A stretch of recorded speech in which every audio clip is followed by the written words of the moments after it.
Hello, Cardano community. Um, yeah, it's very close to the end of voting for Catalyst Fund 10, and this is me and Johnny here. We wanted to take on one last stab at just talking directly to you and talk about our proposal and pitch it. It's kind of amazing, the experience of first being the people who kind of set up this system and now being participants in it. It feels really good. Um, so yeah, let's get started. We're just gonna present the proposal and maybe have kind of a short conversation between us afterwards if you want to tune in. So let's start. So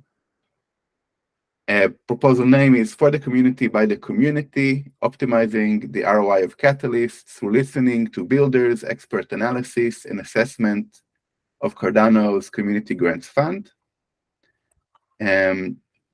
We do this because we love catalysts.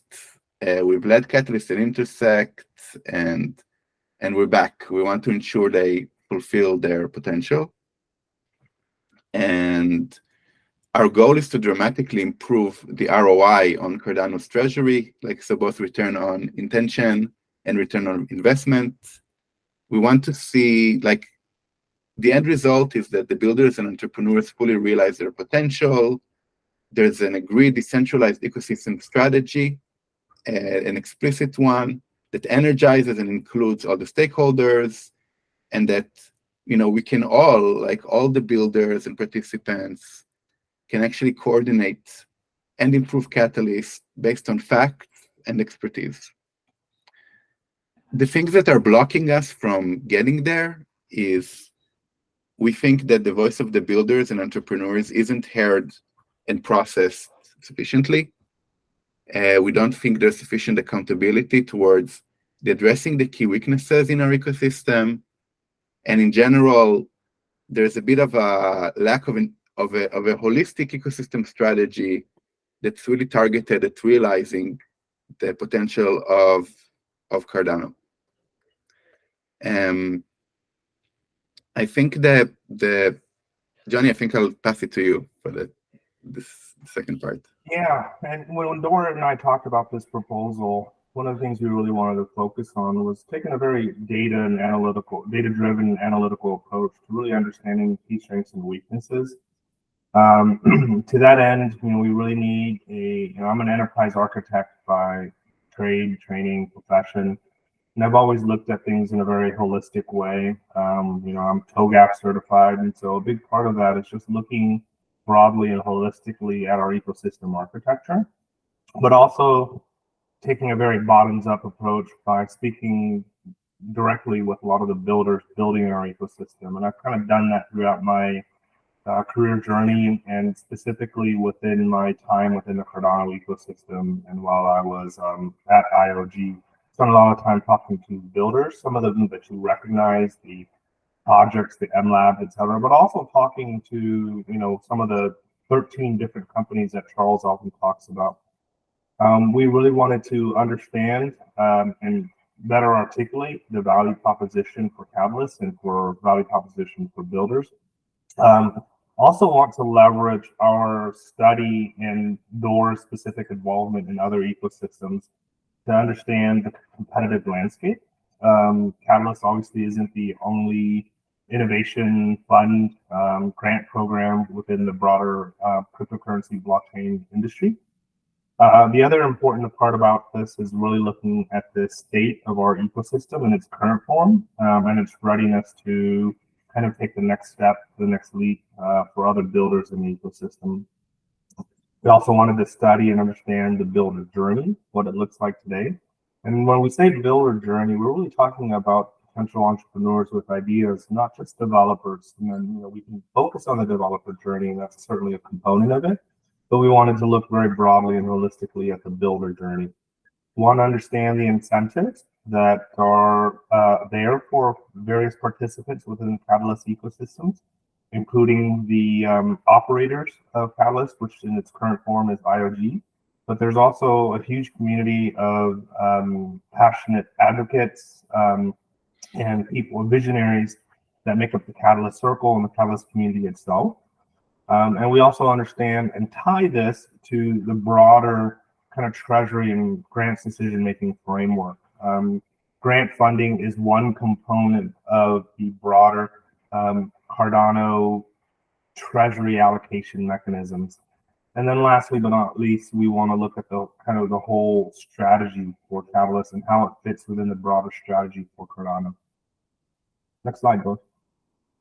And to that end, when I talk about the Cardano ecosystem architecture stack, there's actually a link up at the top here, and you can actually go back to it. It's actually from a little over a year ago, and when I first presented the concept of an ecosystem architecture stack to Charles, it was very well received. He actually went on YouTube and talked spoke candidly and gave high praise to this idea of an ecosystem architecture stack. This is actually quite different from what it was originally, but it's evolved. And we can kind of see that there's different layers here. And that's what I do as an enterprise architect. I typically look at the layers of the ecosystem architecture and just kind of create logical groupings and domains where various independent teams contribute thought leadership and technical contributions.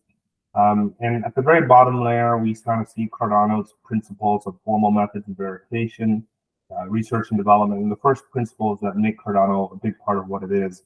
The very next layer, you see some of the core components of the technology architecture stack, including the Cardano node and some of the things around Basho and scaling. So you see in there sidechains, SDK, Hydra, Mithril, etc.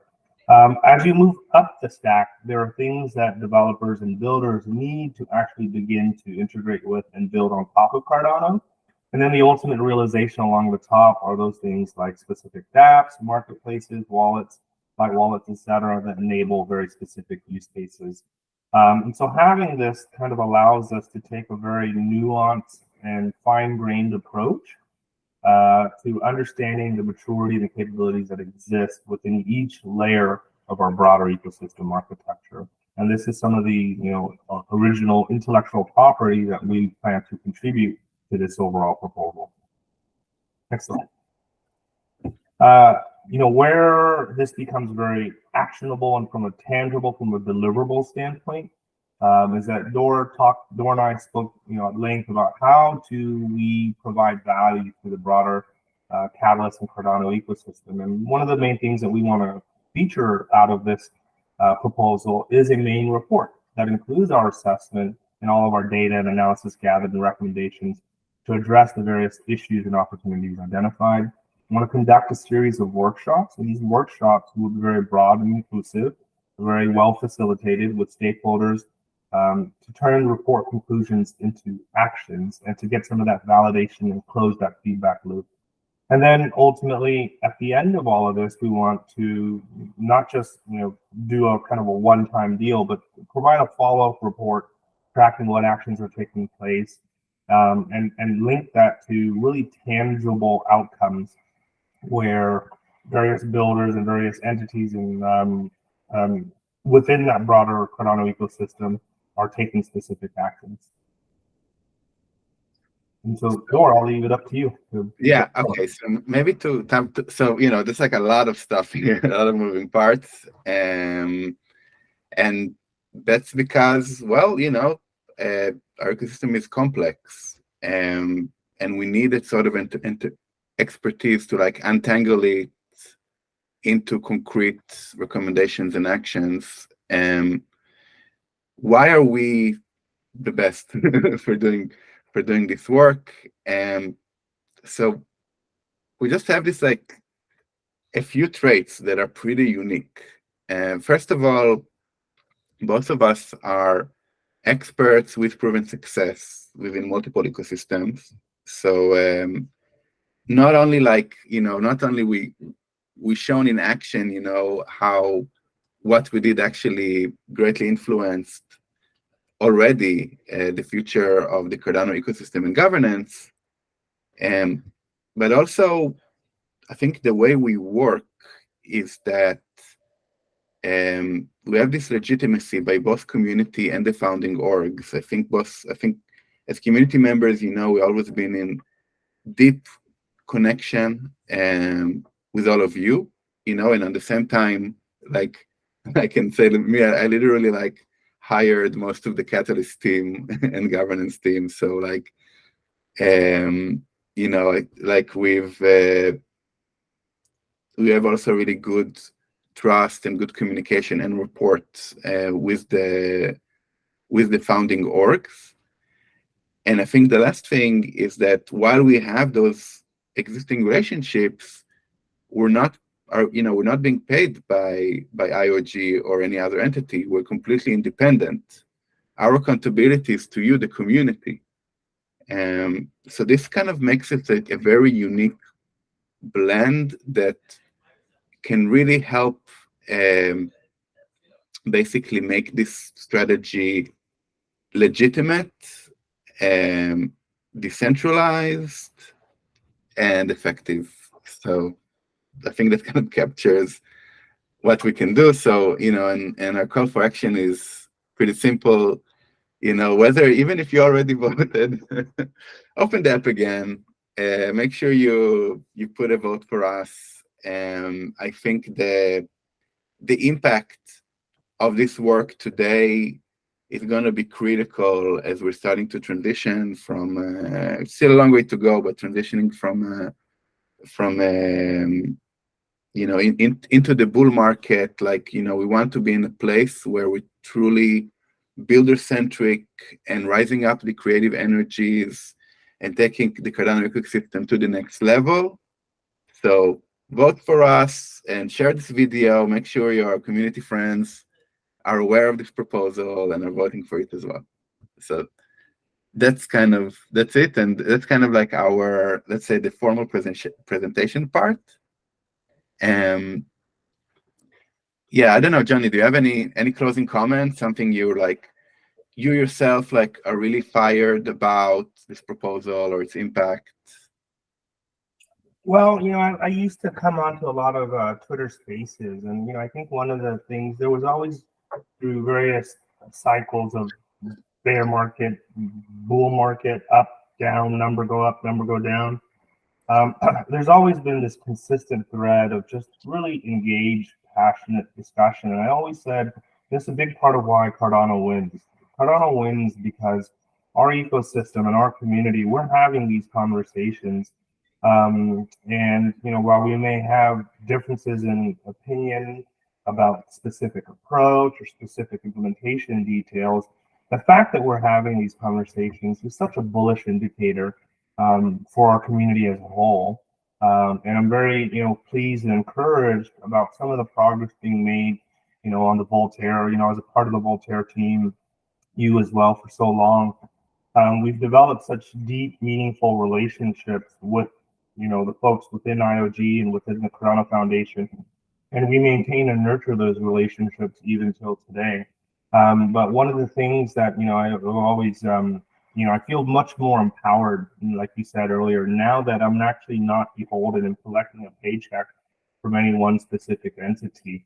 It's really natural in any sort of organizational dynamics for there to be power differentials and for, folks to kind of, toe a certain line. And I don't feel any beholden to any, executive power, leadership, power differentials, tell any particular line. I can speak very freely now and in a very principled, way. And, even as I said before, before I ever joined IOG or any particular company, I was first and foremost a member of the Cardano community. And I really believe that that's our secret weapon is the community itself within the Cardano ecosystem. And I'm happy to be entirely and solely a part of that community now. Amazing. All right, so I think that's about enough time to talk about this, but we're definitely feel free to talk to us through our proposal in ID scale or reach out. I hope this is the beginning of a beautiful journey together of us as contributing community members, where we surface these problems, we talk to people, we collect the information, and we all come together as a community to develop a strategy, not just kind of react to one that's kind of landed to us from the top. I believe that our potential and what we're going to achieve is going to be way, way higher doing it this way than this feeling right now. I feel that we're a bit fragmented. So happy voting and happy Fun 10. Bye. Thank you, everyone. Take care.